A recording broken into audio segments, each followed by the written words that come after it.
आदाब नाजरीन, मैं हूं मुनाज़ा शाह और आप देख रहे हैं न्यूज़ 18 उर्दू। और अब खबरें तफसील से। रफाल सौदे पर सीएजी रिपोर्ट पार्लियामेंट में पेश हो चुकी है। सीएजी रिपोर्ट में रफाल सौदे के सस्ते होने का दावा किया गया है। रिपोर्ट में कहा गया है मोदी हुकूमत ने सस्ते रफाल तैयारे खरीदे हैं। एनडीए का सौदा यूपीए के सौदे के मुकाबले 2.86% सस्ता है। रिपोर्ट में तैयारे की कीमत नहीं बताई गई है। रिपोर्ट के मुताबिक 71 माह में तैयारों की डिलीवरी हो जाएगी।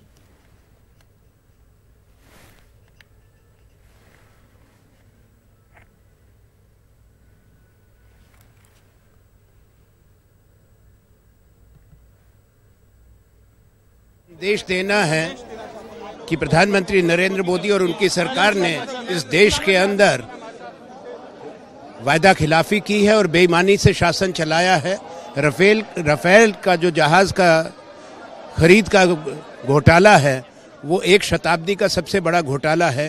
रोज उसमें नई नई बातें सामने आ रही हैं कि किस तरह से प्रधानमंत्री स्वयं संलिप्त रहे हैं, उनका हस्तक्षेप रहा है, देश को नुकसान हुआ है और सुरक्षा से समझौता हुआ है। राफेल के मुद्दे पर तो हम एजिटेट करते रहे, जिस तरह से 2 साल से हम राफेल के मामले को लेकर हम लोगों ने सदन के अंदर और सदन के बाहर इसकी इंक्वायरी की बात करी, वो बात हम करते रहे कि आज क्यों हो रही है, हमारी डिमांड कब से है।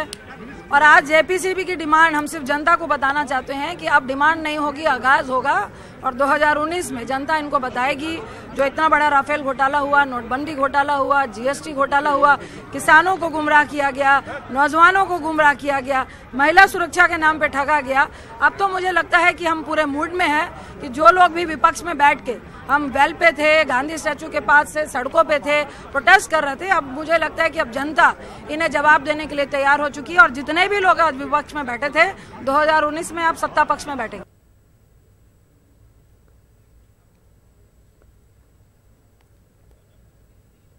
देखिए, राफेल को लेकर राहुल गांधी जी रोज एक नया झूठ परोसते हैं देश के सामने। कोई यकीन करने वाला नहीं है। जिस तरह की भाषा वो बोल रहे हैं, देश की जनता उनसे नाराज हो रही है। उनको ये मालूम नहीं है कि देश के प्रधानमंत्री के लिए जिस तरह के शब्दों का उपयोग उन्होंने किया है, उससे कितनी नाराजगी कांग्रेस अध्यक्ष के खिलाफ देश की जनता में है। देश के प्रधानमंत्री ईमानदार हैं, वो भ्रष्टाचार के खिलाफ एक मजबूत लड़ाई लड़ रहे हैं और राहुल गांधी जी भ्रष्टाचार के खिलाफ प्रधानमंत्री की लड़ाई को कमजोर करना चाहते हैं, लेकिन प्रधानमंत्री न थकने वाले हैं न रुकने। मैं राफेल के बारे में ज्यादा जानता नहीं, जो अखबारों में आता वही पढ़ता हूँ। मैं समझता हूँ अगर जेपीसी होती तो लोगों को भी ये मालूम होता कि भाई है क्या मामला। देखिए, नियत वियत मैं नहीं जानता, मगर मैं ये जानता हूं कि अगर इतना इसमें लिखा गया है और हिंदू ने 2 दिन इस पे लिखा है तो इसमें कोई ना कोई चीज जरूर है। दाल में काला जब ही होगा तभी यह शोर होगा। इसलिए इसको गवर्नमेंट को मैं अपील करता हूं कि इसको संजीदगी से लें, और नहीं तो इनका वही हाल होगा जो बोफोर्स में हुआ और इनका भी वही हाल हो जाएगा। कांग्रेस पार्टी के अध्यक्ष का विश्वास संविधान और संवैधानिक पीठ से उठ गया है।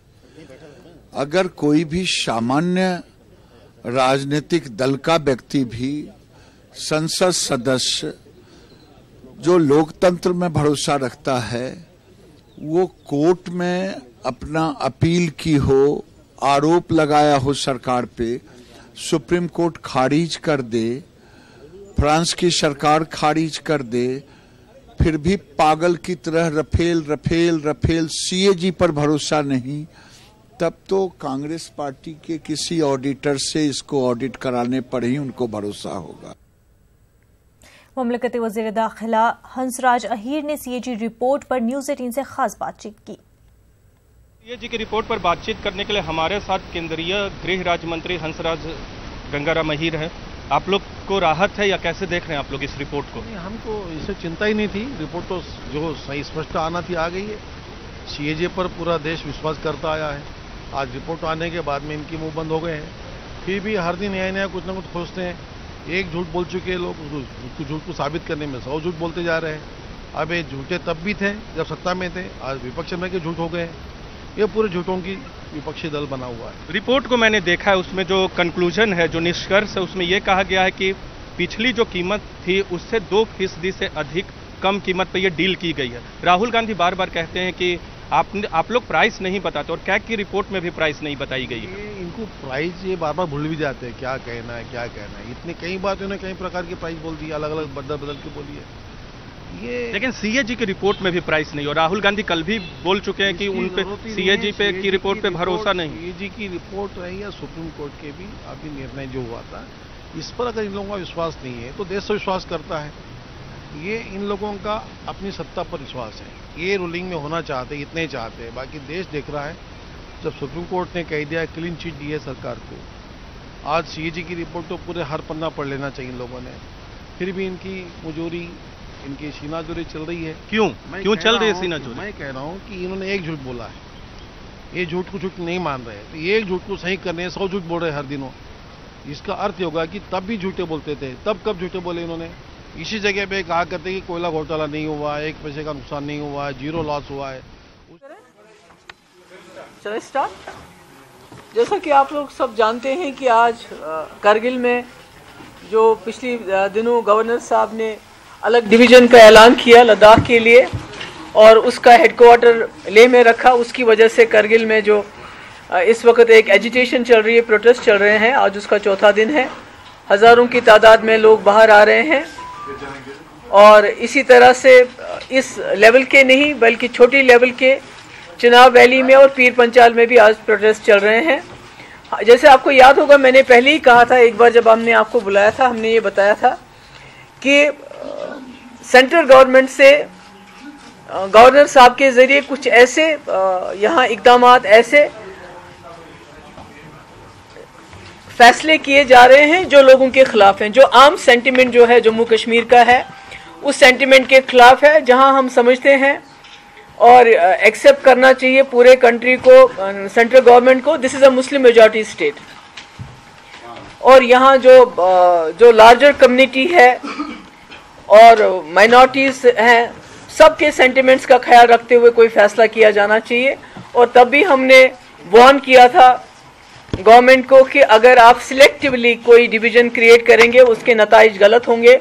उन्होंने न सिर्फ सिलेक्टिवली एक डिवीजन क्रिएट किया पीर पंचाल और चिनाब वैली को इग्नोर करके, बल्कि उसका भी जो हेडक्वार्टर है उसमें भी बड़ी सिलेक्शन हुई, बड़ी डिस्क्रिमिनेशन हुई।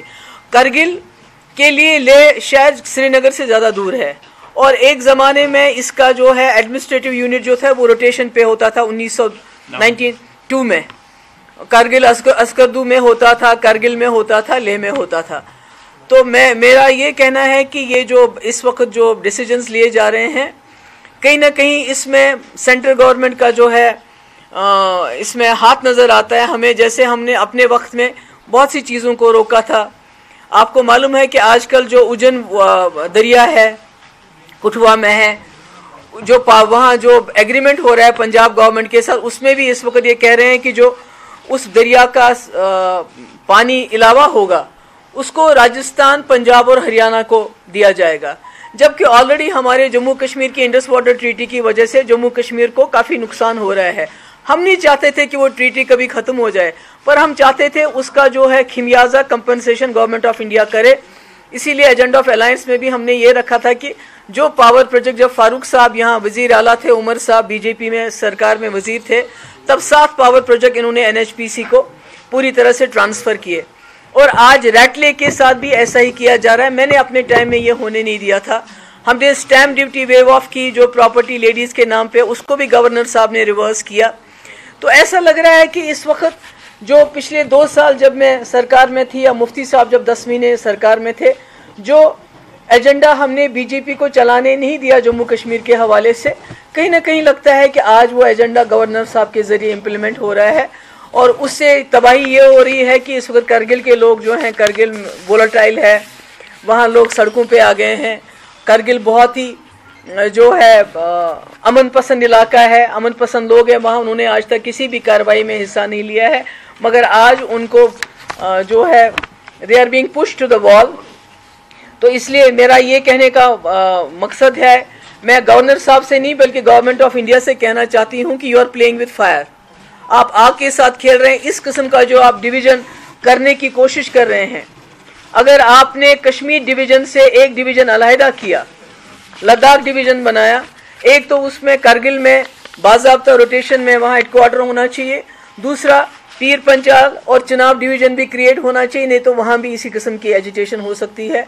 अदरवाइज इसका मतलब ये होगा कि आपका कोई हिडन एजेंडा है जिसके तहत आप जो कश्मीर के, जो जम्मू कश्मीर के जो मुसलमान हैं उनको कहीं ना कहीं आप डिसएम्पावर करना चाहते हैं, उनको आप अलग अलग हिस्सों में बांटना चाहते हैं, उनको आप टुकड़ों में बांटना चाहते हैं, शिया सुन्नी करना चाहते हैं, कश्मीरी पंजाबी करना चाहते हैं, जो आपके गुजर पहाड़ी करना चाहते हैं। You are trying to break the Muslim majority character of the state. ये हम नहीं होने देंगे। इसका ऑलरेडी यहाँ हालात बहुत ख़राब हैं। अगर इस किस्म की पॉलिसी गवर्नमेंट ऑफ इंडिया की कोशिश करेंगे, यहाँ वो कामयाब नहीं होंगे, बल्कि इसके नताइज बहुत गलत होंगे। इसके अलावा 2-3 इश्यूज़ में यहाँ बताना चाहते हैं। एक तो जो स्ट्रैंडेड पैसेंजर्स जम्मू में हैं, हालांकि मैंने सीतारमन जी से बात भी की थी, उसके बाद उन्होंने डकोटा वगैरह का भी इस्तेमाल किया और कुछ पैसेंजर्स को यहाँ लाया गया, और अभी काफ़ी लोग जो हैं जम्मू में फंसे हुए हैं।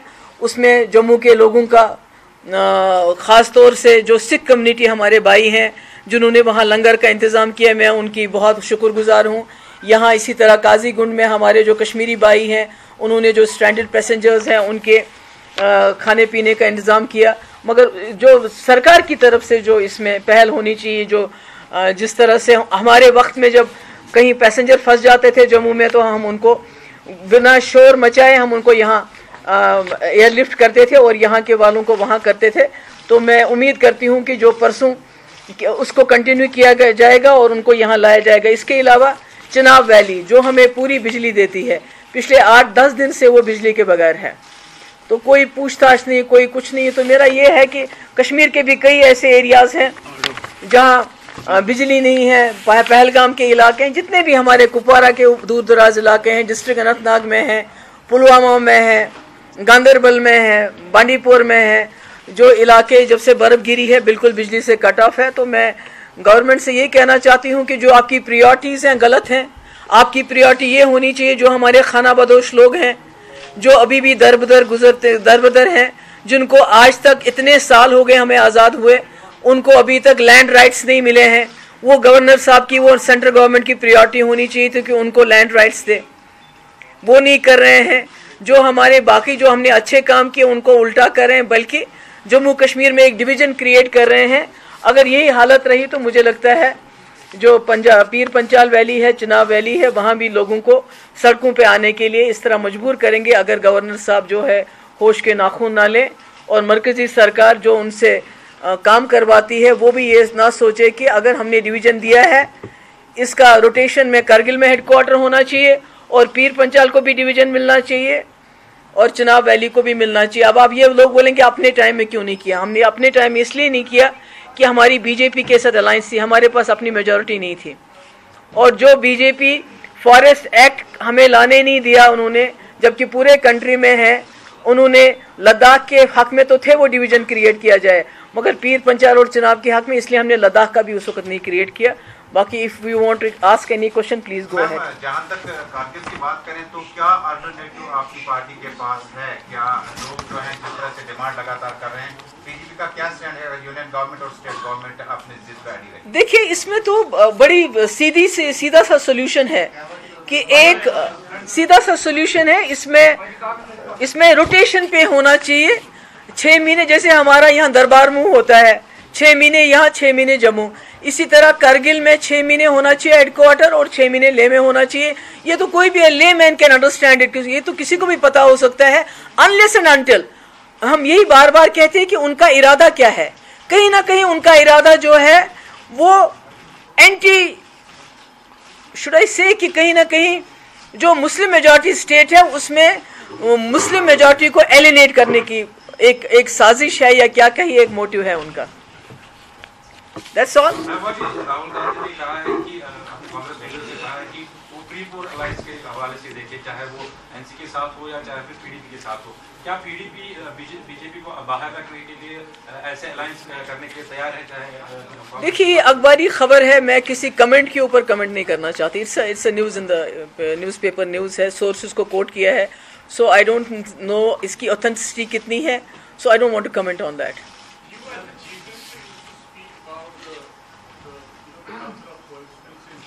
सॉरी, बिल्कुल है, अभी दिखाया, लोग जम्मू के लोगों ने दिखाया। मिसक्रेंट्स तो कहीं भी है नहीं, मिसक्रेंट्स नहीं, स्टूडेंट्स के अंदर भी कुछ ऐसे लोग होते हैं जिन्होंने पथराव किया, और हमारे जो स्टैंडर्ड पैसेंजर्स थे उसमें से भी कुछ मिस्चिवस लोग थे जिन्होंने वहां नाराबाजी की। बोथ साइड से लोग ऐसे थे जो एक वायलेंस का एटमॉस्फेयर वहां क्रिएट करना चाहते थे। अदरवाइज जम्मू के लोगों को मैं दिल्ली के जंतर मंतर पर आज आम आदमी पार्टी की क़यादत में अपोजिशन की एक मेगा रैली है। आम आदमी पार्टी ने इस रैली को डिक्टेटरशिप हटाओ जमहूरियत बचाओ का नाम दिया है। इसमें दिल्ली के वज़ीर आला अरविंद केजरीवाल, मगरबी बंगाल के वज़ीर आला ममता बनर्जी, आंध्र प्रदेश के वज़ीर आला चंद्रबाबू नायडू समेत अपोजिशन के कई लीडर शामिल होंगे।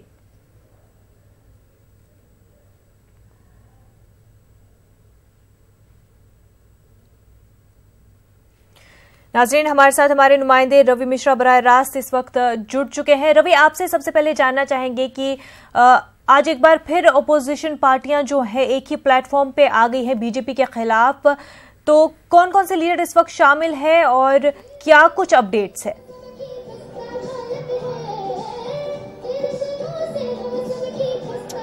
मुनव्वर, आपको बताना चाहूंगा कि इस वक्त मैं राजधानी दिल्ली के जंतर मंतर इलाके पे हूं और आप देख सकती हैं कि किस तरह यहाँ पे जनादेश मौजूद है। काफी संख्या में लोग यहाँ मौजूद हैं और धीरे धीरे ये संख्या बढ़ रही है, क्योंकि अभी मंच पर कोई नेता मौजूद नहीं है, क्योंकि आने वाले कुछ ही पल में दिल्ली के मुख्यमंत्री अरविंद केजरीवाल इस मंच पर मौजूद होंगे, जिसके बाद लगातार अलग अलग दल के राजनीतिक दल के लोग, बड़े नेता यहाँ मौजूद होंगे और यहाँ से केंद्र सरकार के खिलाफ आलोचना की जाएगी, बयानबाजी की जाएगी। अब देखना ये होगा कि मंच पर जब तृणमूल सुप्रीमो ममता बनर्जी पश्चिम बंगाल की मुख्यमंत्री है जो आज दिल्ली आई हुई हैं, आंध्र प्रदेश के मुख्यमंत्री चंद्रबाबू नायडू भी आज दिल्ली पहुंचे हुए हैं और अरविंद केजरीवाल के साथ कंधे से कंधा मिलाकर, कदम से कदम मिलाकर इस मंच पर आज वो एकजुटता दिखाएंगे कि सारा विपक्ष एक साथ है। अब देखना दिलचस्प होगा कि क्या आज इस मंच पर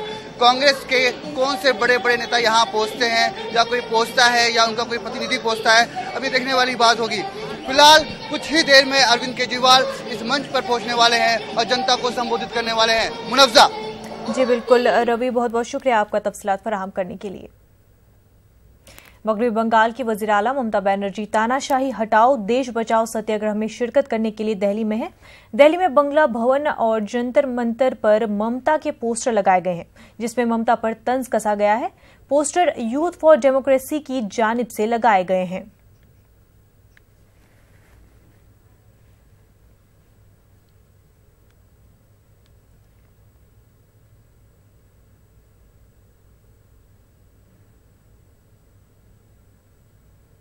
अखिलेश यादव को प्रयागराज जाने से रोके जाने के मामले में यूपी असेंबली में हंगामे के बाद लोकसभा में भी समाजवादी पार्टी के अरकान ने हंगामा किया।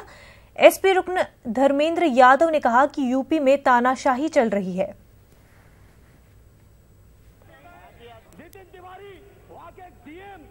किस तरह से लाठियां हम सांसदों सहित पूरे समाजवादी लोगों पे चलाई गई है, और अध्यक्ष जी चलाई किसने?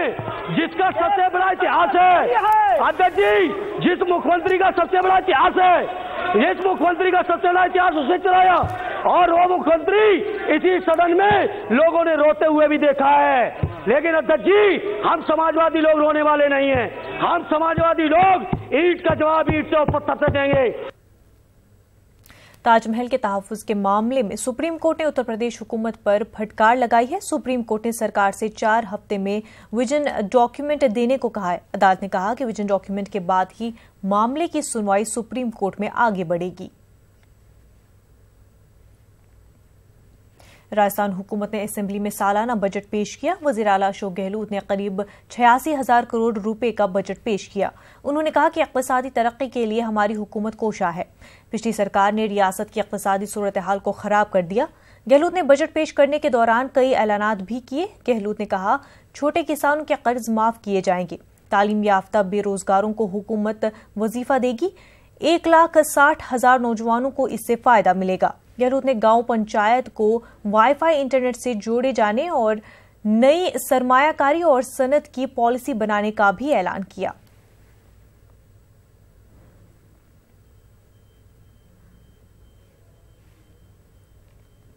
बीजेपी सदर अमित शाह ने कुंभ का दौरा किया। साधु संतों ने तिलक लगाकर शाह का इस्तकबाल किया। अमित शाह और सीएम योगी समेत दीगर लीडरों ने संगम में स्नान किया।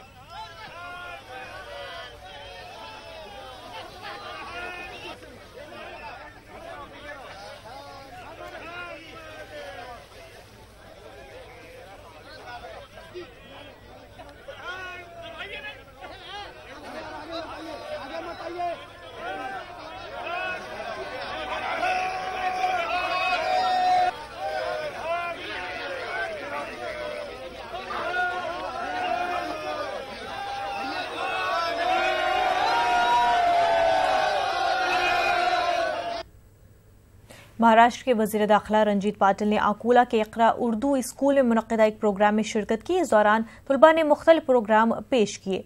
उर्दू मीडियम तलबा और तालिबात की कारकर्दगी को वजीर दाखिला रंजीत पाटिल ने सराहा।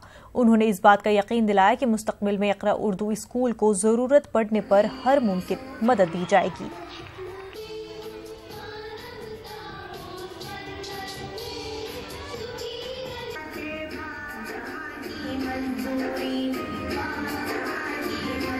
के सामने आपके बच्चे जिस एतमाद से बात कर रहे हैं उनमें वो एतमाद पैदा करना, तो ये तालीम का एक पहलू है। मैं समझता हूँ यहाँ के स्टाफ ने बहुत बड़ी मेहनत की है और उसी मेहनत का नतीजा है। माँ बाप को फक्र हो, ऐसे डायमेंशन से बच्चों को सारी एजुकेशन देते हैं।